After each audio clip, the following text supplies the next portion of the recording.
Welcome to the Base Face Network. Assalamualaikum warahmatullahi wabarakatuh. Perkenalkan, nama saya Suci Oktaviani, NIM 5042340 dari program studi Manajemen Keuangan Syariah, mata kuliah Manajemen Pemasaran Syariah. Di sini saya akan menerangkan tentang Starbucks yang ada di Australia. Australia memiliki jumlah atlet Starbucks yang relatif rendah jika dibandingkan dengan negara-negara lain. Menurut informasi yang tersedia, Starbucks hanya memiliki 69 kedai kopi di Australia per Maret 2024. Namun, perbandingan dengan Indonesia tidak sepenuhnya benar. Menurut Statista, pada tahun 2023, Indonesia memiliki lebih dari 500 atlet Starbucks. Tetapi, ini tidak berarti Australia memiliki atlet Starbucks paling sedikit di dunia. Data tersebut menunjukkan bahwa Indonesia memiliki jumlah atlet yang sangat besar, tetapi tidak memberikan gambaran global tentang negara-negara lain. Faktor-faktor tertentu yang pertama, kekurangan adaptasi pada daya kafe lokal. Yang kedua, ekspansi terlalu cepat. Yang ketiga, menu yang kurang sesuai. Yang keempat, posisi toko yang buruk. Yang kelima, fokus pada segmen premium salah. Yang keenam, kehilangan kontrol finansial akibat krisis global, seperti menutup 2/3 toko Starbucks di Australia pada tahun 2008 juga dipicu oleh krisis global yang memburukkan kondisi keuangan bersama. Selanjutnya, saya akan menganalisis strategi bisnis Starbucks, STP, marketing mix, dan SWOT. Menganalisis tentang STP. STP dibagi menjadi 3. Yang pertama ada segmentasi, yang kedua ada targeting, yang ketiga ada positioning. Analisis strategi pemasaran marketing mix. Produk kekeliruan awal. Starbucks gagal mengadaptasi produknya ke preferensi lokal Australia. Produk mereka tidak dipandang sebagai tinggi mutu sebagai banyak kafe lokal. Perbaikan terbaru, setelah pengalaman awal, Starbucks mulai membuat penyesuaian dengan menu untuk meningkatkan relevansi dengan pasar lokal. Namun, masih ada kesempatan bagi perusahaan untuk meningkatkan portofolio produk sesuai dengan tren lokal.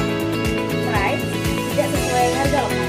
Harga jual Starbucks mungkin tidak kompetitif dengan harga-harga kafe lokal Australia yang sudah mapan dan memiliki reputasi tinggi dalam industri kopi. Price penyebaran terlampau cepat. Ekspansinya yang terlalu cepat menyebabkan saturasi pasar dan persaingan yang kita dari kafe-kafe lokal yang lebih adaptasi terhadap perubahan kondisi pasar. SWOT, Strength Needs Brand Global. Sebagai merek global yang terkenal, Starbucks masih memiliki daya tarik yang signifikan terutama bagi wisatawan internasional. Inovasi produk, capaian teknologi, dan inovasi produk yang tadi dapat menjadi keuntungan bagi perusahaan. Harga yang tinggi, biaya operasional yang tinggi dapat membuat harga jual menjadi tidak kompetitif. Fluktuasi pasar wisatawan. Fluktuasi jumlah wisatawan internasional dapat mengaruhi stabilitas operasional Starbucks di Australia. Kebijakan memengaruhi strategi pemasaran.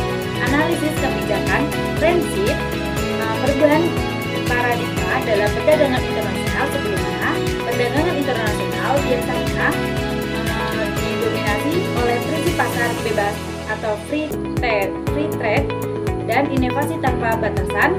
Namun dengan munculnya geopolitik yang semakin kompleks, kebijakan perdagangan internasional telah berubah menuju friendshoring. Friendshoring ini berarti keperpihakan pada negara-negara mitra dagang tertentu berdasarkan pertimbangan geopolitik, bukan hanya berdasarkan keuntungan ekonomi saja. Tanggapan perusahaan terhadap perubahan kebijakan.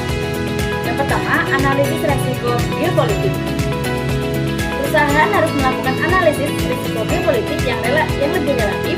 Mereka harus menjaga kondisi hubungan geopolitik antar negara dan potensi konflik yang dapat mengaruhi rantai pasokan dan distribusi barang. Contohnya, perusahaan yang beroperasi di wilayah Timur Tengah harus siap menghadapi fluktuasi harga akibat konflik regional.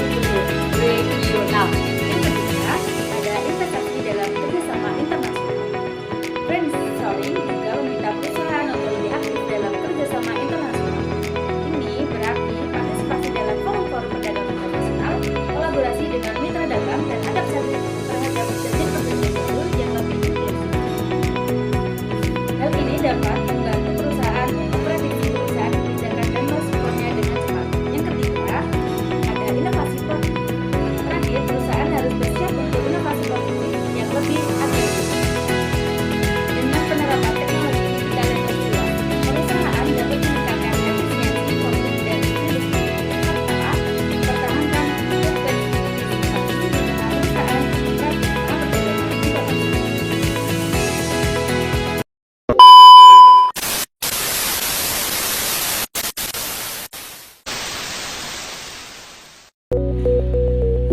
pembahasan dalam bermateri. Jika ada kata-kata yang kurang tepat dalam bermateri, saya mohon maaf yang sebesar-besarnya.